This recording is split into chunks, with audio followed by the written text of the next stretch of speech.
sometimes pro-Palestinian propaganda is especially surprising in how low the opinion of the writer seems to be, the opinion the writer holds of his own readers or reviewers, depending on the medium.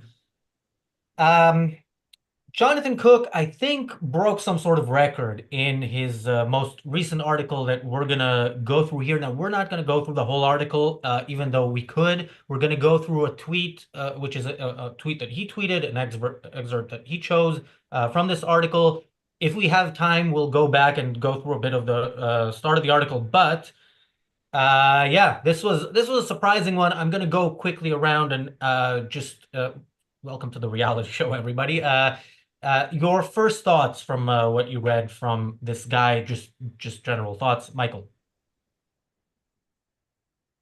Look, there are people like this that there frankly any rationale or logic that would sway them in the right direction, in what we would consider a rational direction. And as we often talk,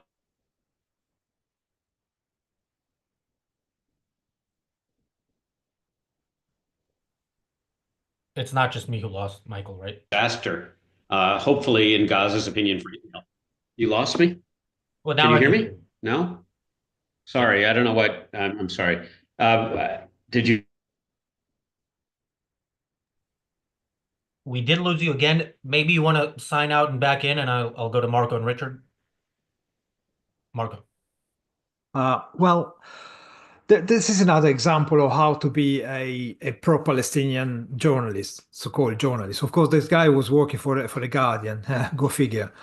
But yeah, all you have to do playing the Palestinian propaganda bingo. So you have words like you just throw words like genocide, starvation, occupation, ethnic cleansing, oil revenue, mowing the lawn, ceasefire, and then loosely put some grammar around them. Don't even worry about the spelling and punctuation. That's the Guardian after all. That's the style.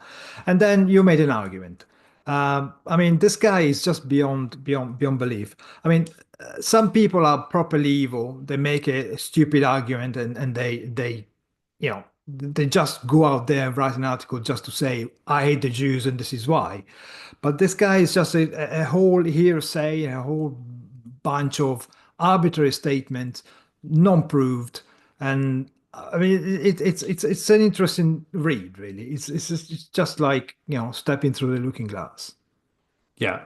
And of course, not only is he a Guardian writer who has been reporting for the Middle East for a long time, or certainly used to be a Guardian writer, also educated in at least three different British universities, which is finishing school for being pro-Hamas, isn't it? Three words to me. I can't remember if they're actually in this tweet or just in the full article, having read the full article, but three words to me kind of sum up this guy and his argument and his way of approaching the whole thing, which is presumed Palestinian barbarism. That is the only concession to taking hostages and in the entire events of October the 7th and all of the treatment of the hostages since. Presumed Palestinian barbarism. Presumed as in not really true. Presumed as in said by the other side, but can't be confirmed, or at least let's assume it's not as it's said, that's a piece of propaganda, and that to me is three words that would, under any normal circumstances, get me to rip up the article or change the channel. Michael. Yeah, can you hear me? Yes? Yes, it was a little bit choppy, but not as bad as before.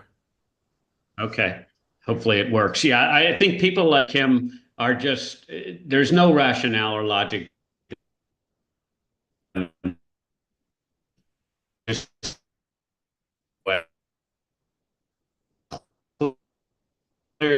broken. And reporting on the Middle East for so long who's never reported on a quote successful country in the Middle East would continue to support this kind of thing. All right, I think I think God must have watched my interview with Feiglin and is now punishing us. But yeah, we heard most of that. Thank you, Jonathan, for the super chat. Let's go straight into the tweet, which is again from not from the start of the article, from somewhere in the middle. So the tweet goes, Israel's plan from the outset of its attack was the ethnic cleansing of Gaza, and now Trump is making that explicit. So explicit, in fact, that the media have been forced to go into frenzied damage limitation mode, employing one of the most intense psyops against their own publics on record. Every euphemism under the sun has been resorted to avoid making clear that Trump and Israel are preparing to ethnically cleanse whoever is left of the 2.3 million Palestinians living in Gaza. The BBC speaks of, quote, resettling, quote, relocating, and, quote, moving away the population of Gaza. In other reports, Palestinians are inexplicably on the brink of, quote, leaving. The New York Times refers to ethnic cleansing positively as Trump's, quote, development plan, while Reuters indifferently calls it, quote, moving out Gaza's population. Okay, so one thing that struck me in this article is how many times this person quotes like two or three words from somewhere or someone or some media source, and if you go and actually look it up, the actual the actual thing the person said is nothing like what this the quoter is doing. And this is something that again, this is a long article and he does it throughout, and it tells something to the reader, and it also, again, it tests the reader. I give the example of those spam texts that you get from, supposedly the bank or whoever, that always have some typo, some unnecessary space or something, to see if you'll respond, despite the fact that this is clearly or somewhat clearly a scam. And I think this is something these people do when they test who is worthy of being in their audience. Marco. Yeah, well, I mean, people who write this kind of articles, they take something which is out there and they loosely use it to make an argument that they want to make anyway. So the news and the facts are just complementary to their thesis. They already decide what the conclusion is, and they just make it look legit. I mean, in this case, talking about ethnic cleanses is wrong in on a number of levels because, first of all, to ethnic cleanse a population, you must have an ethnicity. Palestinian is not an ethnicity, for starters. It's on a voluntary basis. I mean, first of all, we haven't got a plan. It was just, talked about, and it would be on a voluntary basis. So that's not ethnic cleansing. And ethnic cleanses implies genocide. And again, Israel is not committing genocide because there are more Gazans now than there were 20 years ago.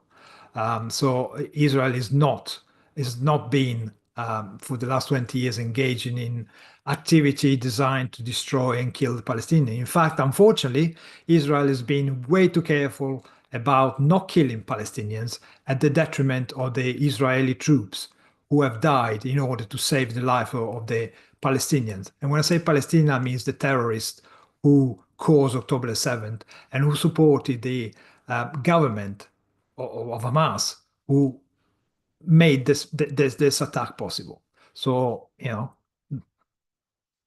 Yeah, no, absolutely. And I think, I mean, this is an amazingly awful article. But of course, if this guy was going to quote me, he'd drop the word awful and quote me as saying it's an amazing article, wouldn't he? And this is amazing in the extent to which he hits all of those bingo words, including words like psychops, which is something that people only use when they're convinced that they have no case and that people are so stupid that they can be easily fooled by some other propaganda from a side they disagree with that they haven't examined fully. And the ethnic cleansing example, of course, is classic in this regard. But I think one of the things that strikes me is when you look at all of those things about resettling and moving away, etc., what the core of that argument is that the Gazans must stay there. They must stay there regardless of how much rubble there is, regardless of how much unexploded ordnance there is, regardless of whether they caused and were responsible for any of the consequences that they now find themselves in. They must stay there simply because they must stay there. It's sort of drawn out of all relevance to anything, and it's just put there as if it's an immutable fact that everything else swings around, and that is absolutely and utterly ridiculous. Michael. Yeah, I mean, I completely agree. The supposition that people don't move around after wars or natural disasters is clearly absurd. What's really behind all of this is that this guy wants to have a terrorist group next to Israel. And that's the entire motivation for everybody pretending that Hezbollah belongs in the north and that Hamas belongs in the south, and that the Palestinian Authority, who, by the way, didn't stop paying their terrorists to kill Israelis, belong on the West Bank. You know, this is great stuff on how to kill Israel and blame Israel for it. Okay, I want to get to the next paragraph because this is it gets worse. Western capitals and their compliant media have been put in this uncomfortable position because Washington's client states in the Middle East have refused to play ball with Israel and Trump's ethnic cleansing plan. I don't know. I don't know where to start with this paragraph. So first of all, in the West, according to this guy, in the West, you have media that does what the government says, not in the countries that this person is an advocate for, but in the West. And then client states, basically the countries that aren't attempting to kill all the Jews and then later on all Americans are client states of the US. I mean, this is very much the approach of these people who will support anybody who fights against the West, but particularly those who are the most savage, and especially if they're attacking Jews. I mean, this is the kind of paragraph that to get away with, you really need. You also need an editor who thinks the same as you think of your audience, and clearly he has that. Marco. Well, these pieces are not written to provide new information. They're just written to butter up, effectively buttress the hate that people already feel about against Israel and the Jews. So they're just there to provide more ammo to the people who are trying to destroy the state of Israel, really, and civilization as a whole. Once that's true, of course, anyone who says that the media in the West are too pro-Israel is either an idiot, total idiot that doesn't really read anything, probably unable to read, or is just in pure evil mode, trying to hide the fact that what's happening right now, every Saturday, is a monstrous show from the side of the Palestinians, who parade hostages like they were pure propaganda tools. And at the same time in Israel I see these very annoying scenes of people cheering like their team has just scored a goal, when actually what they're cheering, they are cheering for future for the taking of future hostages, and they're cheering for effectively the capitulation of the Israeli state towards these monsters, these terrorists. So I'm sorry, the media are not making the point that these hostages are being treated like animals by the very people who claim to be innocent. If the media were honest in the West, they would condemn Hamas and they would stop supporting the Palestinians. But it's not happening. Why? Well, because the medias are working for Hamas, clearly. And this idea that you're going to play ball with Trump's ethnic cleansing, as the quote was from there, the play ball line, for example, is yet another example of the fact that he thinks that people are stupid, idiotic sheep who are easily manipulable, easily led, and all you need is a campaign, which is what he's writing in this article, which is his own campaign, to counter that campaign so that he can lead them to a completely different viewpoint. And yet that ignores reality. It ignores the facts on the ground that Marco was just talking about, including those facts of how Hamas treats those hostages, and the fact that throughout this whole article, as with all of these type of articles where they're making the pro-Palestinian, pro-Hamas side, is that A, they don't mention Hamas, and B, everything is Israel's fault. This is entirely Israel's war, created by Israel for Israel's benefit, even though it never ever wins. It never ever gets the victory that it supposedly is after, despite the 20 years of supposedly carrying out this master plan.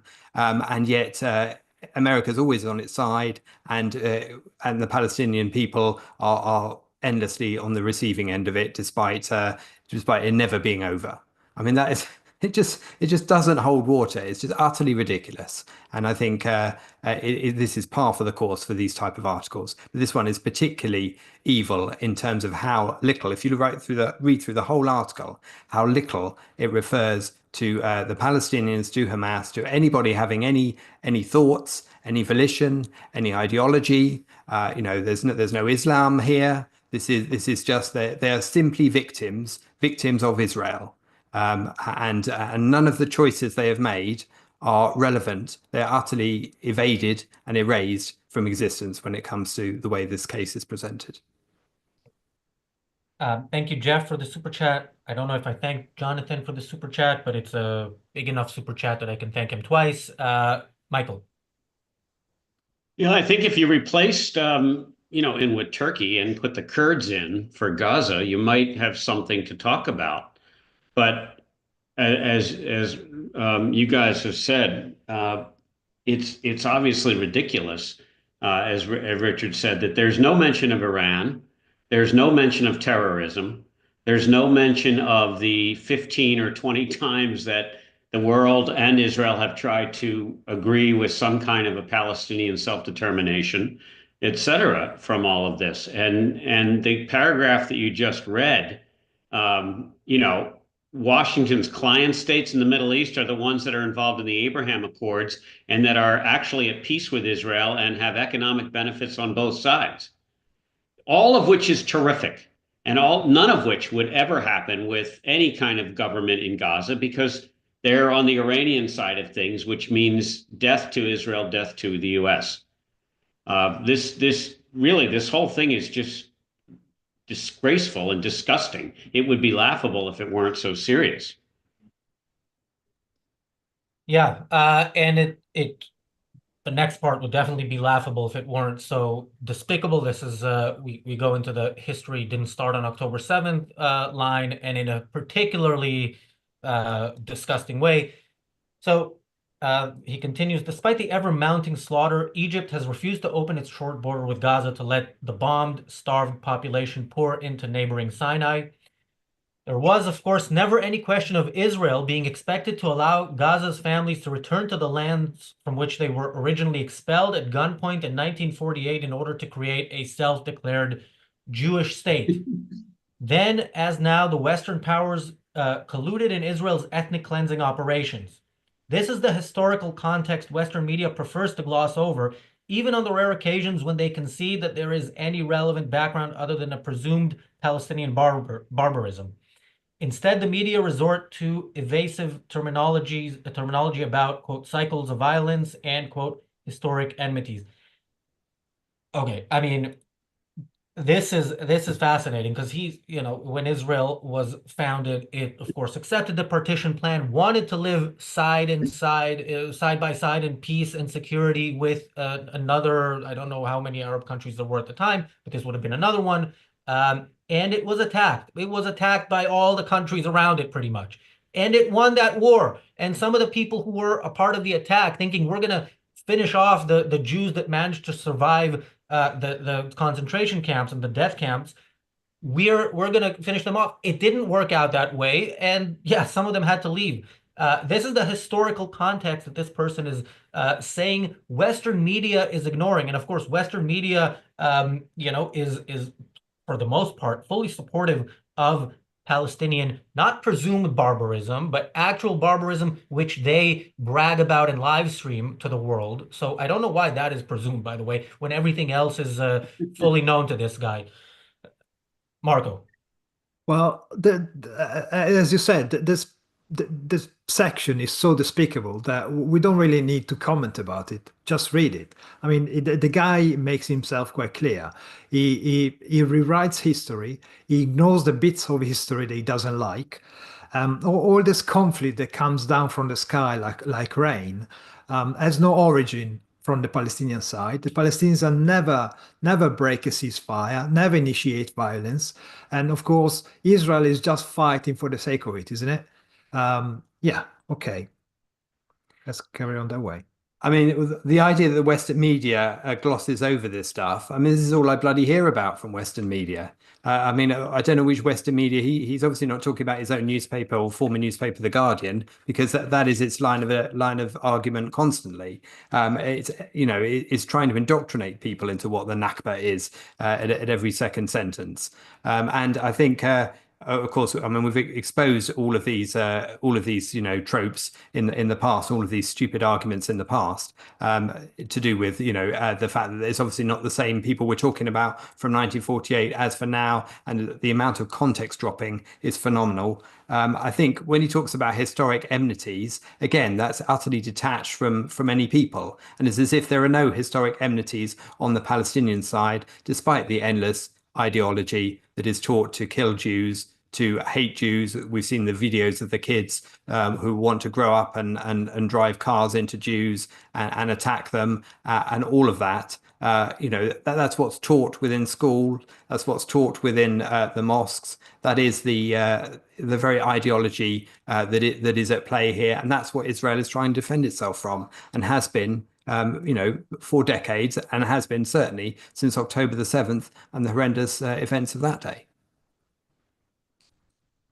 Michael. Yeah, I mean, although it's painful to do, I think it's important to go through each line of this and debunk all of it. I like the part where Israel self-declared Jewish state in 1948. Israel had nothing to do with the declaration of a Jewish state in 1948 per se. It was the United Nations who declared that there was going to be a Jewish state and there was going to be an Arab state next to it. And that was not necessary, as you guys pointed out, because, of course, there's 5 or 6 Arab countries, Egypt, Jordan, Lebanon, Syria, and so on, all declared war on this new Jewish state that was UN formed and tried to perform the ethnic cleansing that he is so righteously talking about here, but on the Jews. And as usual, the Arabs all lost. And as usual, the world stepped in and stopped Israel from running over the rest of the Arab armies. And in fact, Israel could be a much bigger place if they were allowed to finish the war, but they are never allowed to finish the wars. And you can just go on here. I mean, it's amazing. The rare occasions that the presumed Palestinian barbarism, we've already covered the word presumed, which is ridiculous, but rare?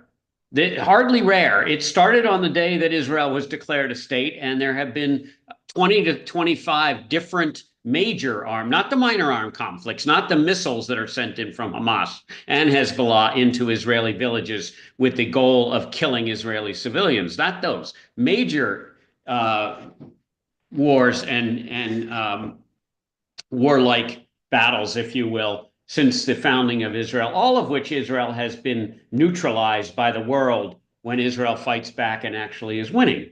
And this is absurd. And the Western media, again, has colluded with no one except Hamas. There is a change, I will say. There is a change now, as there is when any time you have a leader who doesn't put up with crap. There is moral clarity now between Trump and his new Secretary of State, unlike we saw ever with Biden and his idiot Secretary of State Blinken.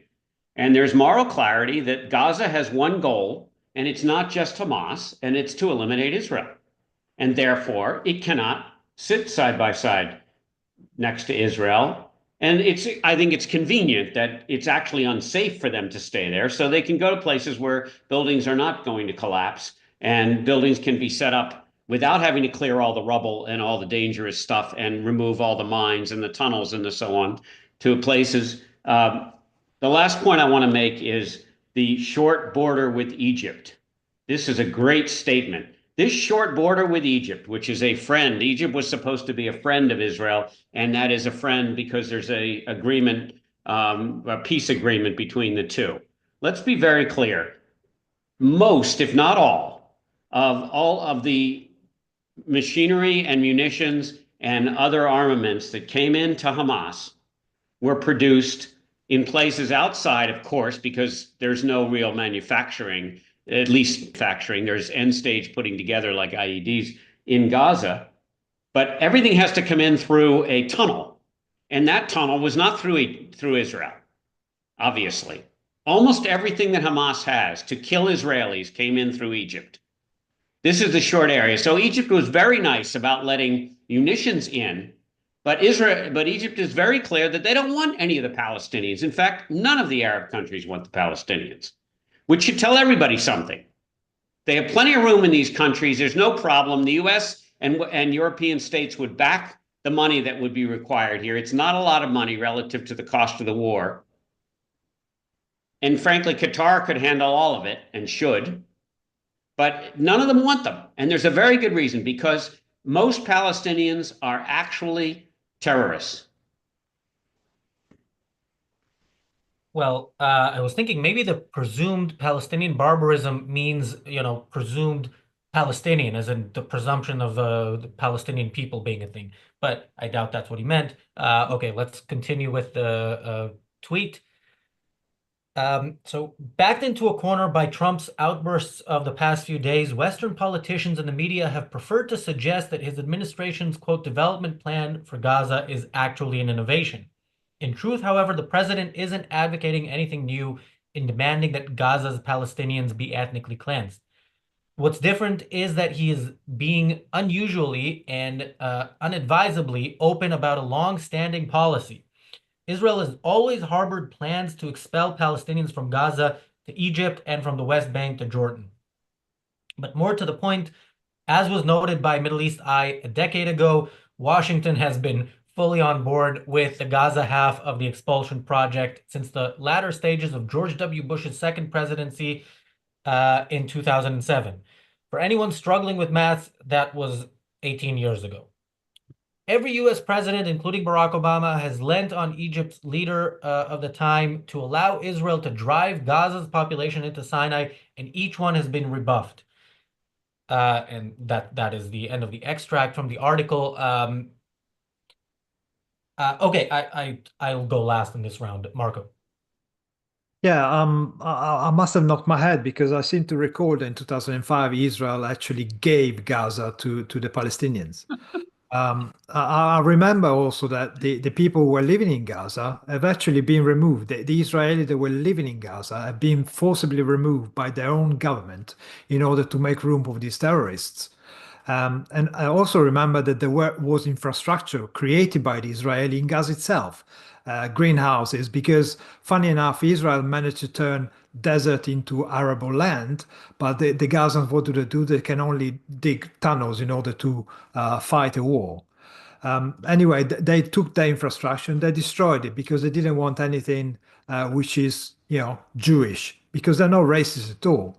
And when we talk about the ethnicity of the Gazans, the so-called Palestinian ethnicity, well, that's just a euphemism to hide the real cause behind their motivation and their actions, which is the beloved religion of Islam, which is the very cause of why the other day a 2-year-old child was killed in Munich, and his mum and her mum.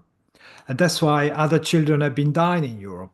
That's why we had 3 girls dying in the north of England in the summer. That's why there was a bombing at the Ariana Grande concert in Manchester, because the ideology of Islam, Islam, the one with Mohammed and the other stuff, this kind of ideology implies the destruction of Jews. Just read their literature; they are quite open about it. It's not in secret codes. It's written. in black and white. And, the Hamas Charter itself is clearly mentioning the destruction of the Jewish state and the killing of Israelis. So, how more can you be clear? This guy, I mean, by ignoring the facts and picking and choosing what he wants to talk about, all he's doing is effectively is campaigning for more of this kind of ideology and more destruction of civilized people because they don't happen to live in the Middle Ages where these people would like to bring us back to, where we are all enslaved to a sultan or some leader of religion, and they don't like civilization. They want to go back to the old good old times of slavery. I guess I must have hit my head as well, since ethnically cleansing doesn't mean what I thought it did either. It seems to mean moving home to somewhere nice and new that is civilized and been built and is all brand new and developed, because that's what Trump's been talking about. So every time you move home, you're being ethnically cleansed from your last home, it would seem.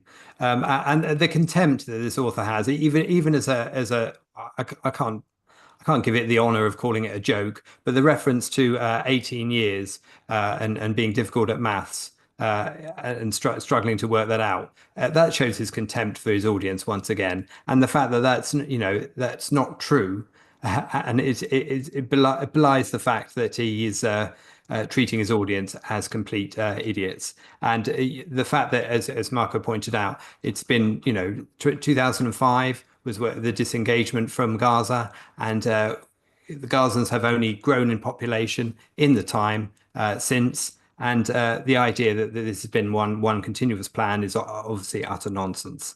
I think the innovation that he's talking about, he talks about this as not being innovation, this being part of a grand plan. And I just don't see that there's any evidence to support the fact that this has been a plan, other than the fact that he asserts that this has been a plan at this point. And an assertion from nowhere is not an argument. It's not a rational basis for thinking that something is so. And that's all he's doing within this article at a number of different points. Michael. Yeah, it's a bit ironic because Trump won, and you can get this off the internet. Trump won presented actually a way to connect Gaza with the West Bank and create a unified Palestinian territory. And this is well publicized, and it's easy to see that there would be one or two corridors across Israel that would be fenced, much as some of the Arab villages are fenced in Israel to keep the terrorists in. And this was a way to connect the two and present a unified Palestinian country, and on the way to some kind of a state situation. And as always, this was rejected because the two-state solution is a negative for any Arab leader, especially the PLO leaders and the Palestinian Authority, sorry, the PA. But it was rejected by Hamas as well. And there is zero interest in forming any kind of country as long as Israel exists. There's only one state solution, and that is not an Israel state.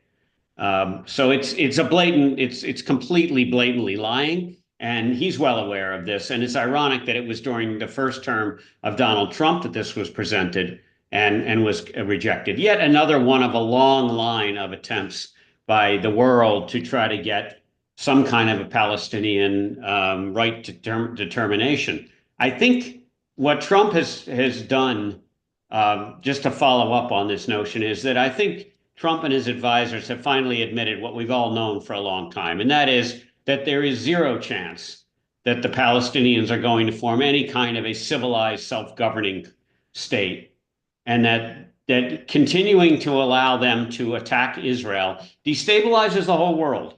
It's not good for everybody. The amount of money that it costs the world to deal with this crap of cycles of destruction, which are invariably initiated by the Palestinians, period. Okay, Israel has never started any of these wars ever. It's just enormous. And anybody who's a reasonable business person understands that if you want to start to create a better life for people, but also invest money where it means something, you better get rid of the terrorists next to Israel and move them somewhere else where they can terrorize somebody else. Keep in mind that we, the US, and to some extent Western Europe, props up a lot of these Arabic countries because they would fall without our support because they don't have bustling economies. They don't produce goods. And frankly, they typically rule with an iron hand, meaning that anyone who disagrees with the government is put in jail or murdered. It's really a simple thing. And that's the kind of government you are requiring in the Middle East, except for one country, and that is Israel. Yeah, the Egyptian military buildup in the Sinai is also that's U.S. weapons and U.S. money, and if they do attack Israel, it will be with U.S. weapons. So let's remember that and maybe reconsider some of the policies about who America's allies are. Biden certainly did that, but I think it could be done in a different way. Yotam says in the chat, you can move the Palestinians out of Gaza, but you can't move Gaza out of the Palestinians. I'll take it. Move them out of Gaza. Let's start with that. Yeah, the next generation will get over it. Hopefully, it depends. If UNRWA keeps telling them that they are victims of the Jews and that they're only UNRWA will. Hopefully, there won't be anybody funding it by then. I think the UK just stopped funding them. Somebody, one of the Western European countries, I think Italy, maybe it was Italy, just said no more funding. I'd like to say it This was is the done UK. funding UNRWA. I'd like to say it was the UK that announced that, but sadly not. Sorry, Yeah, I think it was Italy. Yeah, that would have surprised me, but yeah, sorry. Thank you, Bonnie, for being a member of the YouTube channel for 33 months. Bonnie says, for something unique on the planet, watch today's TDO with Razi and Moshe Feiglin. Read the live chat. I think the channel just took off. Thank you. Like I said, this is why we started this show 15 minutes late. That show should have gone on much longer. We'll have a round two. I will get in touch with him right after this show is over, and that round two will be at least 90 minutes long.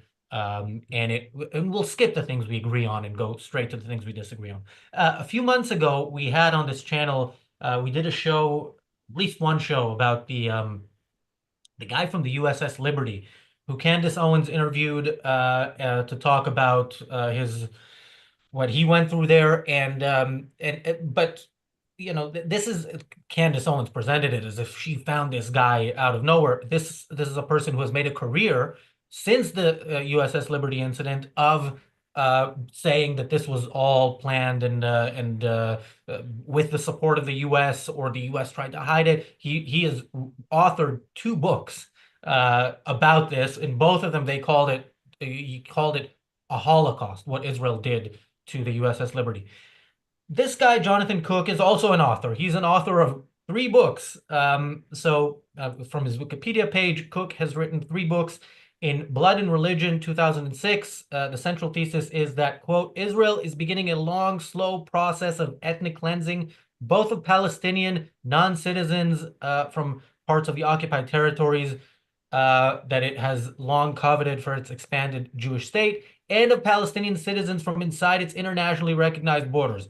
There's a bit more on there, but I'll skip to the 3rd book, Disappearing Palestine, Israel's Experiments in Human Despair, was published in 2008 by Zed Books. Helena Cobbin in the Boston Review says, Cook argues that to encourage voluntary immigration, Israel has made life unbearable for Palestinians, primarily via, quote, the ever more sophisticated system of curfews, checkpoints, walls, permits, and land grabs. Okay, just to be clear, the curfews, checkpoints, and so on, even when enforced, it's difficult for them to fully achieve the goal, which is to prevent Palestinians from killing Jews. We know that because Palestinians are often successful despite curfews and so on in killing Jews.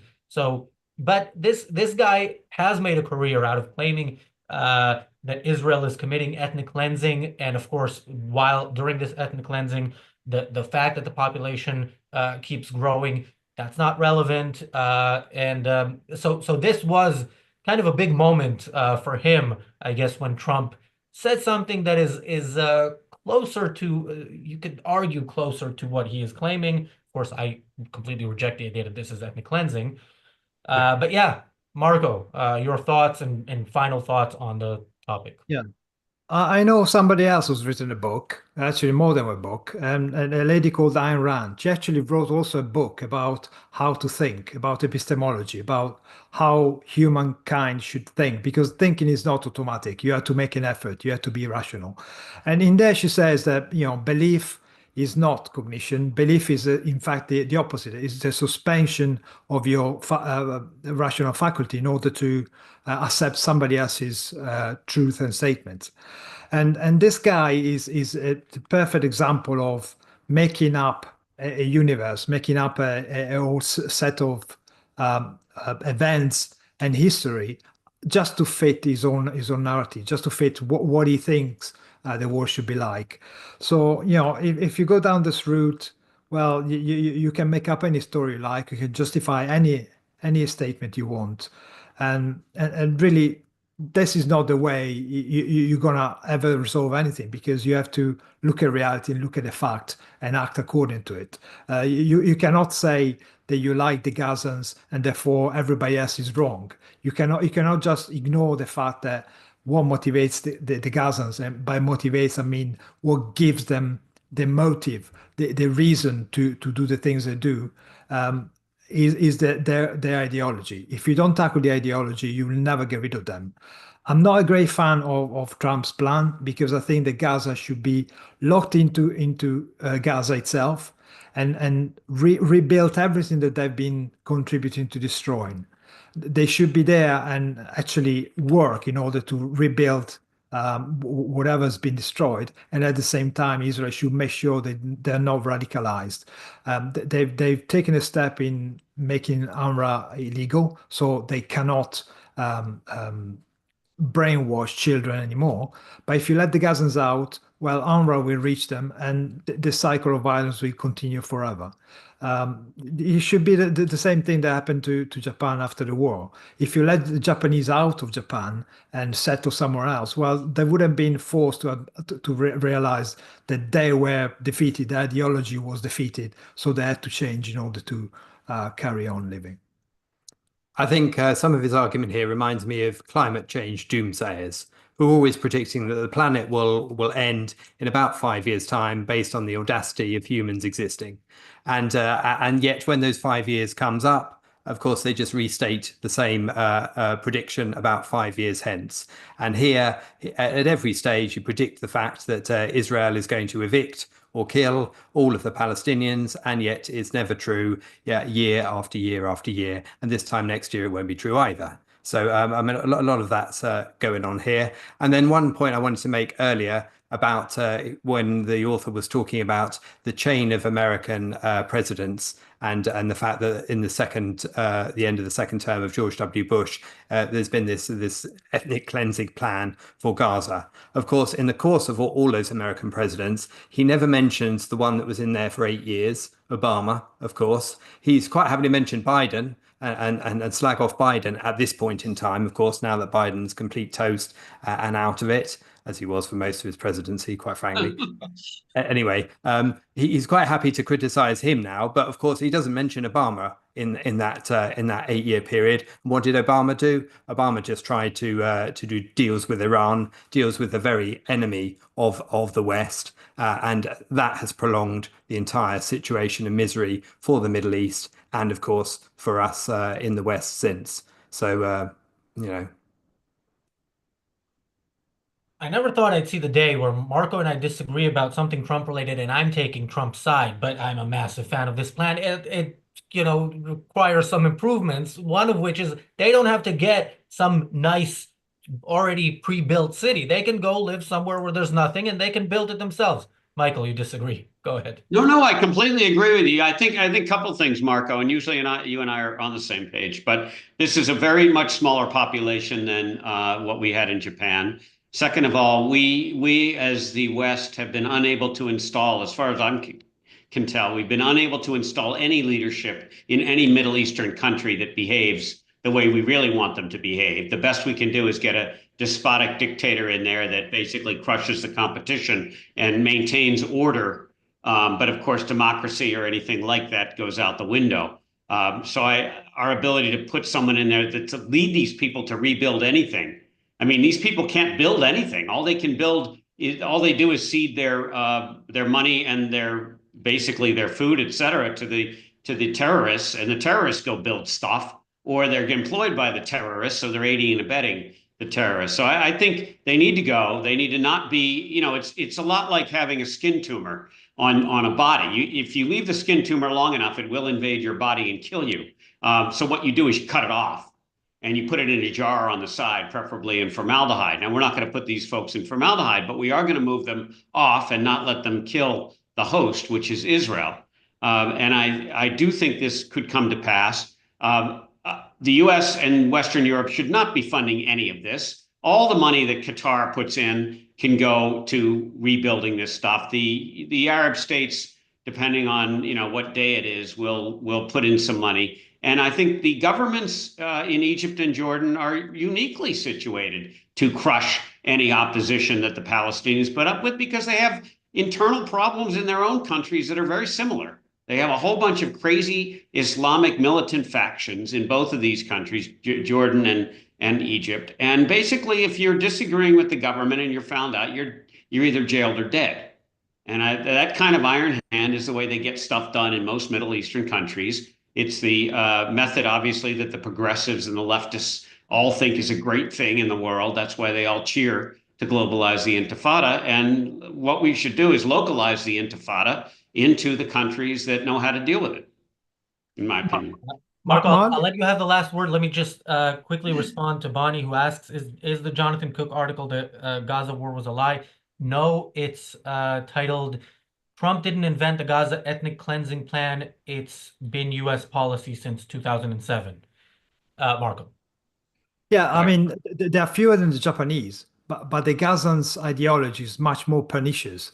We're talking about a religious-backed belief that they have, and these guys are poisonous. I mean, my concern is that you risk metastasizing the rest of the countries, and it surely is not gonna. They're not gonna escape somewhere where the climate is against them. They're gonna come to Britain, especially since the stupid loophole allows them to come over here.